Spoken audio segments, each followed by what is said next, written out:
कर रहे हैं वो उन्हीं की शक्ति से कर रहे हैं, करवा भी रहे हैं और ताकत सामर्थ्य भी वही दे रहे हैं। कभी किसी भी अच्छे विचार या अच्छी क्रिया में अपने को भूल कर भी कर्ता मत मानना, तो बुरी क्रिया कभी होगी ही नहीं। बात पकड़ो। यदि अच्छी क्रियाओं के कर्ता आप बनोगे तो बुरी क्रियाओं से बच नहीं सकते।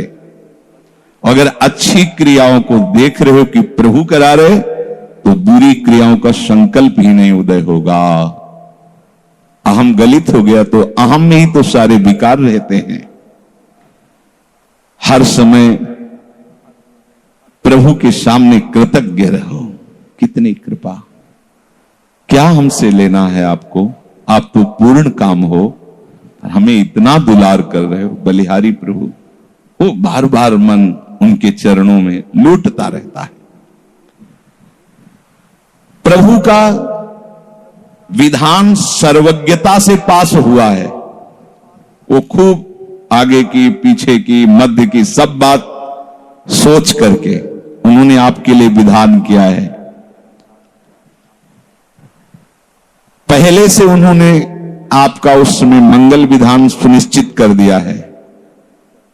कैसी भी परिस्थिति हो, कभी ऊबना मत, घबराना मत, अधीर मत होना और अपने भगवत विश्वास में कमी मत आने देना। कैसी भी परिस्थिति हो, यह जरूरी है। ऊबना मत। बहुत हो गया कष्ट सहते सहते, कितना सहूं नहीं। ये अगर ऐसा आ रहा है तो भी आप भगवदाश्रित नहीं हुए। नहीं, ऐसा आ ही नहीं सकता। बड़ा आनंद आता है, कष्ट में बड़ा आनंद आता है। पूरा का पूरा मन, इंद्रियां केवल प्रभु में होती, क्योंकि कष्ट में कोई विषय की इच्छा तो होती नहीं किसी को भी। भारी पीड़ा है तो सब उसी में होते। जिसने अभ्यास किया है भगवत चिंतन का, आश्रय है प्रभु का, तो कष्ट में भाग के कहां जाएगा? उसी में तो एकदम तन्मय हो जाता है मन, इंद्रिया। आज जो आप भागवती का अभ्यास करते हो, तो आपको पूर्वाभ्यास परेशान करता है ना, विषय चिंतन। और जिसने पूर्व में खूब भजन किया है, तो आज विषयों के बीच में भी हो तो उसका भजन कैसे रुक जाएगा? सोचो जरा। आज आप खूब भजन की चेष्टा कर रहे हो, पर पूर्वाभ्यास आपको विघ्न पहुंचा रहा है ना। ऐसे ही यदि आपने भजन का अभ्यास किया, तो वर्तमान में कैसी भी दुखद, विषयमयी कैसी भी परिस्थिति हो, वो कैसे रुक जाएगा? जब असद अभ्यास सत अभ्यास के बीच में प्रकट हो रहा है, तो सत अभ्यास असत की सत्ता कैसे रहने देगा? इसीलिए जो भजन परायण जन होते, भारी से भारी विषम परिस्थिति में भी हर समय भजन करना नहीं होता। भजन नृत्य करता है, वो निहाल हो जाता है। सुख किसे कहते तब आप जानेंगे। सुख का परिचय तब आप जानेंगे जब इतना भरोसा हो कि कैसी भी परिस्थिति हो, उबना नहीं, घबराना नहीं, अधीर मत होना और विश्वास में कमी मत आने देना। यार कब तक भोगूं, कब तक? ऐसे लोग हैं उद्दंडता करते हैं, पाप करते हैं, उनको बुखार भी नहीं होता। भजन में लगे लोगों को देखो, कितना कष्ट। ये क्या है प्रभु? कम से कम उनका शरीर स्वस्थ रखो तो आपका यश गा रहे भजन। उनका विधान सर्वज्ञता से भरा हुआ है। तुम अल्पज्ञ हो, तुम वर्तमान की बात सोच रहे हो। वो तीनों कालों को देखकर निर्णय करके परिस्थिति दिया, इसलिए मस्त रहो। उनके भरोसे पर कभी, कई बार चर्चा की है प्रताप राय जी की। बचपन से भजन परायण थे, ईश्वर संपन्न घर था, भाई बहन सब खूब। कुछ दिनों बाद माता पिता पधार गए, पूरा अधिकार। ऐसे भजन में डूबे रहते कि उनका व्यापार था कि जैसे कोई धन लेने के लिए आया तो उसके लिए कुछ गिरवी रखना होता था, आभूषण आदि, और जितनी आवश्यकता है आप धन ले जाइए, और जब धन मिल जाए तो ब्याज सहित उसमें रख जाना और अपना सामान ले जाना। एक बक्सा रखा रहता था और वो आप माला लिए हर समय भजन करते रहे। बड़े वास्तविक आंतरिक वृत्ति से प्रभु में लगे थे, पर उनकी कुल परंपरा का यह व्यापार था। जैसे सदन जी की कुल परंपरा, तो कुछ गृहस्थ ऐसे महापुरुष जो अपने, भगवान भी कहते पर धर्मो भयावहा सुधर्मो निधनो श्रेया, पर धर्म, वो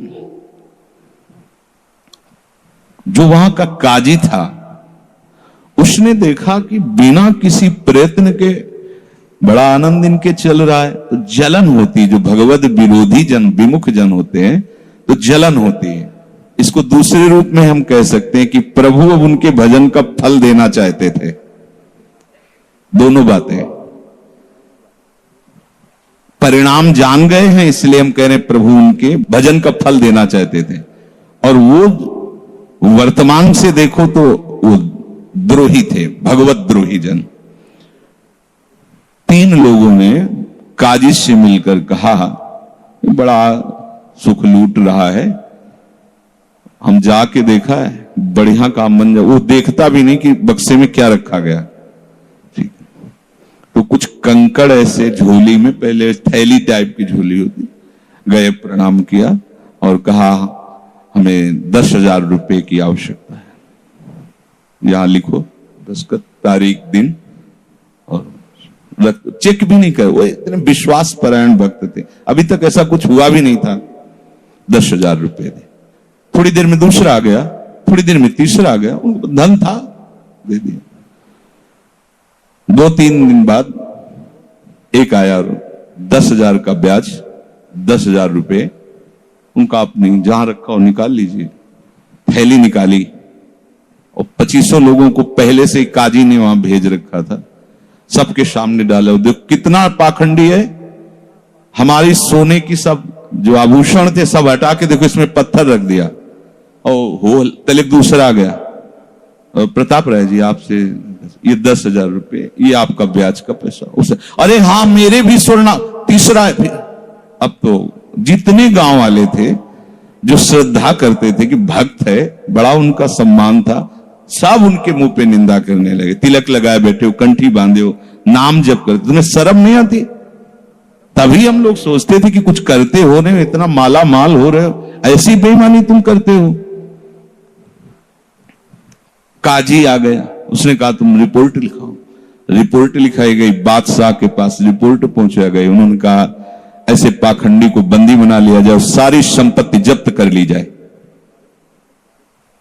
प्रताप राय जी ने जब सुन, अवाक, मतलब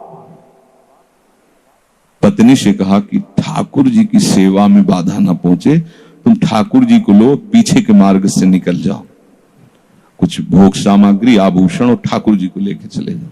पत्नी ने ऐसा किया, साफ एक बर्तन भी नहीं रहने दिया, और उनको हथकड़ी डाल करके जेल में पहुंचा दिया, सब लूट लिया, सब नष्ट भ्रष्ट कर दिया। अब आप देखते जाओ। जब वहां पहुंचे तो जो विरोधी जन थे तो उन्होंने कहा कि ठाकुर के बहुत से आभूषण, बड़ी महंगी मूर्ति उनकी ठाकुर की, इनकी पत्नी, उसको तो आपने बंदी नहीं बनाया। सरकारी सैनिकों ने खोज की तो अपने मायके चली गई थी, वहां से उनको बंदी बनाया, ठाकुर जी को ला करके जहां धन का स्टॉक था वहां रख दिया, आभूषण सब उनके, दोनों को एक जगह हथकड़ी बेड़ी डाल के वो ठाकुर जी से एकांत में जेल में कहने लगे कि ये सब लीला तो हमें बर्दाश्त है, लेकिन आप जो हमारे प्राणनाथ हैं, आपको बंद कर दिया गया, भोग नहीं लगेगा, आरती नहीं होगी, आपको शयन नहीं करे, ये हमसे बर्दाश्त नहीं होता। प्राण हमारे ले लो, हम आपकी सेवा के बिना नहीं रह सकते। मुझे ये जो कुछ किया इस तो बर्दाश्त है, पर आप हमारे पास नहीं, आपकी सेवा नहीं, और जीवन भर कुल परंपरा से आपकी सेवा होती, नाथ ये मुझसे बर्दाश्त नहीं होता। विकल होकर के रोए तो वहीं गलबैया दिए प्रिया प्रीतम जेल में ही प्रकट हो गए। निहाल कर दिया। फिर आगे जो बड़ा चरित्र है, हम ये बताना चाहते हैं कि देखने में तो हमें लगा कि देखो ऐसे महान भक्त के जीवन में कैसी परिस्थिति आई, पर परिणाम देखकर हम ये कह सकते हैं कि ये फल वृत्ति आई, पूरे जीवन के भजन का फल कि सच्चिदानंद प्रभु का साक्षात दर्शन, साक्षात ऐसी महान स्थिति आगे उनकी वर्णन है। यह कह रहे कि ऊबो मत, घबराओ मत, अधीर मत हो, विश्वास में कमी मत होने दो। अब प्रभु ने क्या देखा कि इसे ना संपत्ति के हरण का दुख है और ना इसे किसी सम्मान नष्ट का, पूरे जीवन भर सम्मानित रहे, गांव के सब भगत जी हैं, सब मिटिया मेट हो गया, इस बात का कोई दुख नहीं, केवल मेरी सेवा का सुख। आगे चरित्र में आता है फिर उन्होंने जो लीला की कि बादशाह चरणों में झुका, पूरी समाज के सामने उन तीनों ने स्वीकार किया मैंने कपट किया, फिर जय जयकार। ये तो उनके एक मिनट का काम होता है, ये उनका तिनके को ब्रह्मा बना देना, ब्रह्मा को तिनका बना देना, ये उनका तो खिलवाड़ होता है। इसलिए कभी विश्वास कम मत करना, क्योंकि ऐसी परिस्थिति आ सकती है कि आपको लगेगा कि अगर भगवान होता, मान लो वहीं थोड़ा सा नकारात्मक सोच कर ली जाए कि ऐसा क्या, जीवन भर आपसे प्यार करके भजन, इतनी भारी बेइज्जती, ऐसा ऐसा। भक्त अगर ऐसा चिंतन करता तो शरणागति नहीं, क्योंकि शरणागति में विपरीत चिंतन की जगह नहीं होती, शरणागति में संशय नहीं होता। उसकी कृपा के असंख्य रूप हैं, वो आवश्यकता अनुसार जब जहां जैसे चाहेगी वैसा रूप रख लेगी। और आप शरणागत हैं तो आपके लिए अब कृपा के सिवा कोई दूसरा होगा नहीं। बैठा लिए हृदय में, आप प्रभु के शरणागत हैं, अब आप पर कृपा ही कृपा होगी। पर लिखा हो कि कृपा असंख्य रूप धारण कर सकती है, कोई भी रूप उसका हो सकता है। अब आदर करना, अब आपके जीवन में केवल कृपा होगी, शरणागत है पर उसका आदर करना। प्रभु के कृपा में, विधान में जो संदेह कर बैठता है, विरुद्ध चिंतन कर लेता है, तो उसको कृपा छोड़ती नहीं है, उसके लिए कृपा भयानक रूप धारण करती है और घेर करके उसको कृपा सिंधु से मिला देती है। और जो हृदय की निर्मलता से, विश्वास से, प्रेम पूर्वक सराहता रहता है, वाह अपना मानकर दंड दिया, बहुत अच्छा किया आपने, जो जो किया ना बहुत अच्छा किया प्रभु। अब लगता है कि आपने मुझे स्वीकार कर लिया, क्योंकि आप कुछ भी करने में अब हिचकते नहीं है, हमसे पूछने की जरूरत नहीं है, आप जो जो कर रहे बहुत। उसके लिए कृपा बहुत मृदु और शांत होकर प्रकाश रूप से उदित होती है और प्रभु के पास पहुंचा देती है। कृपा बख्शेगी नहीं। आप शरणागत हो, अगर ज्यादा चतुराई करोगे तो भयानक रूप धारण कर लेगी। अब तुम्हें जाना ही है प्रभु के पास, अगर सुलझोगे तो शांत सौम्य होते हुए आपको पहुंचा देगी। तुम विश्वास करो, इसी विश्वास से तुम्हें भगवत दृष्टि प्राप्त होने वाली है। कल कुछ उपासकों से बात कर रहे थे कि भैया ऐसा मत समझो कि अमुक समय तक साधना करने पर सिद्धार्थ अवस्था आती, नहीं, अभी समझ ठीक कर लो, अभी सिद्ध हो जाओगे। अभी ये साधना से नहीं होता, ये समझ से होता है। आपकी समझ ठीक हो गई, अभी वही आचरण आने लगेंगे जो सिद्धों में आचरण। हम लोगों के दिमाग में बैठा हुआ 12 वर्ष 18 वर्ष ऐसा वैसा, 12 जन्म में भी बात नहीं बनने वाली, और 12 मिनट भी बहुत होते हैं। समझ जाओ, जैसे कोई कहे ऐसे ही बोल रहे हो। आपके पास कोई उदाहरण है? भागवत में 11 स्कंद में तितिक्षु ब्राह्मण का चरित्र पढ़ लो, और ये भगवान श्री कृष्णचंद्र जो उद्धव को उसका चरित्र सुना रहे, मतलब उसका यश गान कर रहे हैं, और वो खुद कह रहा है कि मैंने जीवन में कभी कोई साधन भजन की बात जाने तो धर्म नहीं किया। हुआ क्या? कृपा उदित हुई, सर्वनाश का खेल हुआ और उसकी एकदम समझ ठीक हो गई। समझ पढ़ लेना उसकी। जिनके लिए मैंने पूरा जीवन, वो मुझे त्याग रहे। जिस धन को ना मैंने प्रयोग किया ना किसी को करने दिया, उसका अपहरण हो गया। जिस शरीर को मैं माना वो बुढ़ापे में जा रहा है। ये हो क्या रहा है? समझ ठीक हुई, उसी समय वो ऐसी स्थिति का महापुरुष हो गया कि भगवान उसका यशगार। बोलो क्या साधना? समझ। रत्नावती जी ने क्या साधना की? दासी ने जब बताया तो हिमालय में जाके उन्होंने पद्मासन लगा के कोई साधना की क्या? दासी ने बताया कि सबका प्रीतम परम सुंदर करुणामय बिहारी जो है, बस समझ पकड़ लिया बिहारी। और महान सिद्ध। अपने लोग ऐसी धारणा बनाए हुए कि धीरे धीरे विषय छूटेगा, कामनाएं छूटेंगी, इतने वर्ष कम से कम, ऐसा वैसा। कुछ नहीं, अभी एकदम स्वीकार करो, आनंद पूर्वक चल दो। स्वीकृति का सारा चमत्कार है, अंदर से स्वीकार कर लो। अब तुम्हें ध्यान दीजिए, वही पदार्थ, वही परिस्थिति, वही कार्य प्राप्त होगा जिससे तुम्हारा मंगल होगा। काहे को खोपड़ी लड़ाते हो? कितना आनंद है। वही पदार्थ, जय राधा वल्लभ। जो गीता जी में वर्णन कर रहे थे कि यदि विषय का राग पूर्वक चिंतन किया जाए तो चिंतन मात्र से सर्वनाश हो जाता है। उसी के आगे श्लोक का वर्णन किया कि यदि राग द्वेष रहित होकर विषय का सेवन किया जाए तो हृदय की स्वच्छता, हृदय का प्रसाद, और प्रसादे सर्व दुखा नाम हानिरस्य उपजाति। बात पकड़ो।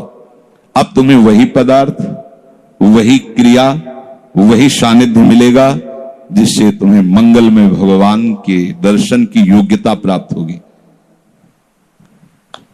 अच्छा बताओ, छोटा सा बच्चा जिसके पंख नहीं निकले वो क्या करेगा? शुद्ध शरणागति का स्वरूप अजात पक्षा इव मातरम खगा। तो आप शुद्ध शरणागति तो बनना चाहते हैं ना? उस बच्चे की योग्यता कितनी है? चे चे करके केवल मां की तरफ देखना, तो राधा राधा बोल के केवल लाडली जी की तरफ देखना हमारी। उस बच्चे पर यदि कोई प्रहार करने के लिए जीव आ रहा है तो माता पिता का कर्तव्य है, उससे तो पंख ही नहीं निकले तो अपना बचाव क्या करेगा? तो काम क्रोध लोभ आदि यदि आप पर आक्रमण कर रहे हैं तो आप बचाव कहां करने लायक हैं? तो आप इधर चे चे करके देखिए, राधा राधा राधा राधा राधा। और सही पूछो, जब ऐसी शरणागति आएगी तो आएंगे ही नहीं। वो भी भगवत प्रेरित आते हैं, भगवत प्रेरित। नहीं, देवर्षि नारद जी के हृदय में कहां काम था? पूरी लीला करके काम हार गया, और जब अहंकार आ गया तो छूट दे दी, तो देख लो क्या हो गया। समझना बस। सारी ये जो परमार्थ का खेल है ये सब समझ का है। आश्रय से जो भगवान कहते हैं कि बुद्धि योगम ददामिते, बस ये बुद्धि योग हो गया कि मस्त हो जाओगे। तेषाम सतत युक्तानाम भजताम प्रीति पूर्वकम ददामि बुद्धि योगम तम। अब जो भी पदार्थ, जो भी क्रिया, जो भी सानिध्य, वो कृपा के द्वारा होगा। अब हमें उसमें न राग करना न द्वेष करना है। और इसका परिणाम क्या बताया? हृदय की स्वच्छता, परम प्रसाद और बुद्धि का भगवान में स्थित हो जाना। अब वो प्रतिकूल हुआ या अनुकूल हुआ? अगर प्रतिकूल हुआ तो आपने सोचा गलत सिद्धांत। अगर ये बात हम ना माने होते तो इससे सावधान रहते तो हमारा वो होना था। प्रभु का विधान था, उसमें कुछ है, बाद में देख लेना। उसका वो परिणाम होगा जो तुम नहीं निकाल सकते थे। उस प्रतिकूल पदार्थ, वस्तु, व्यक्ति के सानिध्य से वो ठीक हुआ है जो ठीक होना था, प्रभु ने भेजा है। अब तो तुम निश्चिंत हो जाओ, अब भय ना करो। समझ ला? प्रभु सर्वज्ञ हैं, तुम उनके भरोसे हो गए हो, आप कोई तुम्हारा मंगल कर ही नहीं सकता। बोले काम आता है, क्रोध आता है, गंदी बातें मन में रहती हैं। कहा जाता है जब ये तक हृदय में रहेंगे तब तक तुम्हें भगवत प्राप्ति नहीं होगी। शास्त्रों में खूब खुला वर्णन है, चाहे जहां देख लो। त्रिविधम नरकस्येदम द्वारम नाशन मात्मनः कामः क्रोधा तथा लोभा तस्मादेव त्रयं त्यजेत्। काम क्रोध मद लोभ सब नाथ नरक के पंथ। पर इसके बीच की हम एक रहस्यमयी बात आपको बताते हैं। यदि आपने भरोसा लाडली जी का कर लिया है और ये हैं, तो इनकी सत्ता नहीं, ये आने जाने वाले हैं और इनसे कुछ भी आपका नहीं बिगड़ने वाला। भरोसा इनका, ये तर्क वितर्क की बातें नहीं है, ये श्रद्धा विश्वास की बातें हैं। और धीरे धीरे एक दिन आप महात्मा बन जाओगे। देख लेना, विश्वास करना। कुछ बातें ऐसी होती जो यहां की होती हैं, क्योंकि पूरा जीवन जिए हैं तो उसको देखा है। पढ़ी लिखी बातों को जब तक अनुभव में नहीं किया जाता तो ठीक से समझ में नहीं आती। अब जैसे ये बात केवल समझ में आ जाए कि निर्विकार हृदय ही भगवत प्राप्ति की योग्यता, बढ़िया बढ़िया शब्द है,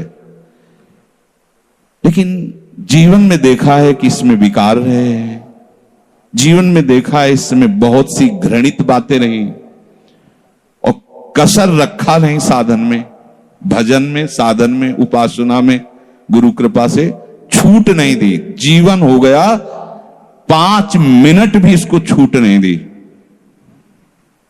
हर समय जैसे दुश्मन पर सवार रहे।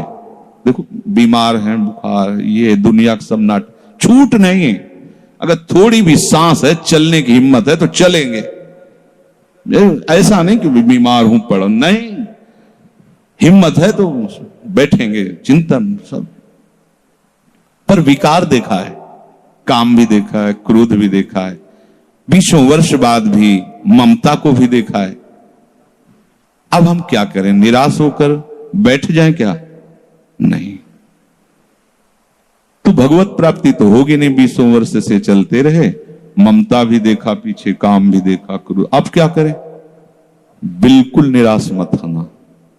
ये वो विधान चल रहा है जो आपको सच्ची शरणागति में पहुंचाएगा, पक्का, बिल्कुल। ये अनुभव की बात कह रहा हूं, इसमें कोई क्यों में करने की जरूरत नहीं। आपको निश्चित भगवत प्राप्ति होगी। काम क्रोध ये स्फुरित होते रहें तो भी आपको निश्चित भगवत प्राप्ति होगी, क्योंकि आपने आश्रय लिया है लाडली लाल का। इस पर किसी का तर्क नहीं चलेगा। जैसे कोई कहे, तुम्हारे कहने से होता है, पता नहीं तुम्हारी छाती का अनुभव गलत हो तो ठीक वैसे ही विषयों का सेवन करने वाला सुग्रीव, ठीक वैसे ही मदांध बाली, वो नहीं जानता भगवान को। भगवान सुग्रीव नहीं जानता। हनुमान जी कहते हैं कि महापराक्रमी चक्रवर्ती सम्राट महाराज दशरथ जी के पुत्र भगवान श्री राम हैं। इनसे मित्रता कर लो तो तुम बाली के भय से क्या, कोई भी तुम्हें भयभीत नहीं, काल भी भयभीत नहीं कर सकता। हनुमान जी पर विशेष श्रद्धा और विश्वास सुग्रीव का था, बहुत प्रीत है। एक तरह से उनके मंत्री हित, जैसा वो आदेश करते थे वैसा। एक भक्त पर विशेष श्रद्धा ने प्रभु से मित्रता करवाई, सामने अग्नि को साक्षी करके। ये इसके सुग्रीव के लिए नहीं, अग्नि को साक्षी करवाया भगवान के लिए कि आप निर्वाह करना। हनुमान जी बहुत भक्त चतुर होता है। फिर भी वो कह रहा कि ये मार देंगे बाली को। हनुमान जी कैसी बात करते हो, उन पर संशय करते हो? बोले नहीं, अगर ये हमारा संशय मिटा दे तो मैं भय रहित हो जाऊं। क्या? ये ताड़ के वृक्ष हैं, एक बाण में ही एक दुंदुभि राक्षस जो क्या था, उसकी अस्थियां और ताड़ को बेच दें तो मैं मान लूंगा कि बाली को मार सकते हैं। भगवान का अमोघ बाण, हा मेरे प्रीतम हो, ये भक्ति है। एक महान भागवत शरणागत करवा रहा है, एक महान भागवत, लेकिन वो अपनी हर बात में प्रभु को जब खरा देख लेता है, वो अपना कहीं खरा नहीं है। आप देखते जाओ, भगवान ने बाली का उद्धार किया। जब प्रभु का तीर उसके हृदय में धसा हुआ है, प्रभु को देखा तो हृदय प्रीति, मुख वचन कठोरा। भगवान की तरफ देखकर हृदय में तो अपार प्रीति का हो भाग्य, हो भाग्य। क्योंकि चलते समय उसकी पत्नी ने बता दिया था होश में, जो भगवान है वही है, दूसरा नहीं। उनका भगवान समदर्शी, मेरे से बैर क्यों करेंगे? कोई सुग्रीव इतना बड़ा भगत तो है नहीं, बचपन से जान ले, दोनों भाई हैं, दोनों एक जैसे, तो मैं बैरी हूं और वो प्यारा हो, ऐसा क्यों हो सकता है? वो तो समदर्शी। जब भगवान ने बाण मारा तो यही प्रश्न किया, बोला चितई राम की ओरा, हृदय प्रीति मुख बचन कठोरा, बोला चितई मैं बैरी सुग्रीव प्यारा, कारण कवन, शब्द देखो, नाथ मैं मारा, मैं भी तो आपका हूं, नाथ शब्द दासत्व से, मैं भी तो आपका हूं, प्रभु मुझे मारा और इसको आपने प्यार किया, क्या खास बात थी? तो भगवान ने यही बताया कि तुमने सुन रखा था कि मेरी शरण में आ गया है, बस। अब आप देखो क्या नहीं है सुग्रीव के पास। और आगे उसी चरित्र के सर्वज्ञ लेखक गोस्वामी श्री तुलसीदास जी लिखते हैं कि जेहि अग बधेउ व्याध जिमि बाली, सोई सुकंठ पुण्य कीन कुचाली, कुचाली शब्द वही कुचाल की। इसकी व्याख्या नहीं करनी है, केवल समझना है।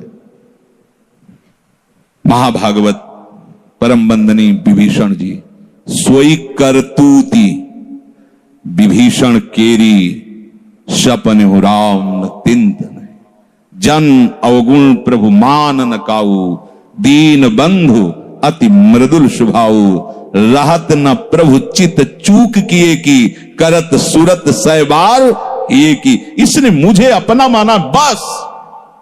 और ये तो हरि का स्वभाव वर्णन किया। और लाडली जो हरि के वात्सल्य समुद्र की सार, वात्सल्य समुद्र सार, यहां तो नेक हो नरिस को भूल हो न हो सके। ये कभी हृदय में सोचना कि मेरा हृदय विकारी है, तो पहली गलती तो आपने हृदयेश्वर के नाम ही हृदय नहीं किया। और दूसरी बात, अब मुझे परवाह क्या है? जब उन्होंने कहा मैं तुम्हें पास कर दूंगा तो मुझे परेशानी क्या है? ककारा भी लिखना नहीं आता, उन्होंने अच्छे से नंबर ऊपर रख दिए तो हमारा काम बन गया। तो हमें अपनी शरणागति पर कभी अविश्वास नहीं करना, हमें अपनी स्थिति को देखकर कभी अपने प्रभु पर प्रश्नवाचक चिन्ह नहीं लगाना, तो इसका परिणाम होगा भगवत प्राप्ति। बिल्कुल आप अच्छे से समझ लो, हमारी आपकी बुद्धि एक भुनगे की तरह है और यात्रा ऐसी कि गरुड़ भी नहीं पार कर सकते। जाना वहां है जहां गरुड़ भी नहीं पार कर सकते, चाहे जितना उड़ान उड़े, आकाश का ओर छोर नहीं, जहां भी जाएंगे आकाश मिलेगा। भुनगा कितना उड़ेगा? अब क्या करे? वो वहीं से पुकारे, वो उनको आने में देर नहीं है, उनको आने में बस शांत हो जाओ, आश्रित हो जाओ, किसी अन्य का भरोसा नहीं। जो कुछ अन्य आपके हृदय में बचा है वो उनका कार्य है, वो सब सुधार लेंगे। बात मान लेना हमारी।